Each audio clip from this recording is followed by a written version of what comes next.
நம்ம திருவள்ளூர் மாவட்ட செய்திகள். திருவள்ளூர் மாவட்டம் நுங்கம்பாக்கம் கிராமத்தில் சங்கர நேத்ராலயாவின் மிஷன் ஃபார் விஷன் சார்பாக மாவட்ட பார்வை இழப்பு தடுப்பு மையம் சார்பாக ஆரோக்கிய பாரதி தமிழ்நாடு சார்பாகவும் சுற்றுச்சூழல் பாதுகாப்பு இயக்கம் சார்பாகவும் இலவச கண் பரிசோதனை முகாம் நடைபெற்றது. இம்முகாமில் 100க்கும் மேற்பட்டோர் கலந்து கொண்டனர்.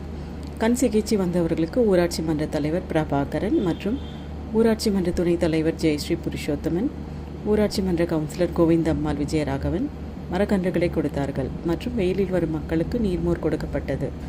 முகாம் ஏற்பாடு PS செல்வ நடராஜன், சுற்றுச்சூழல் பாதுகாப்பு இயக்கம் மற்றும் விநாயக ராஜேஷ்.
இது போன்ற செய்திகளை காண எங்கள் சேனலை லைக் பண்ணுங்கள், ஷேர் பண்ணுங்கள், சப்ஸ்கிரைப் பண்ணுங்கள்.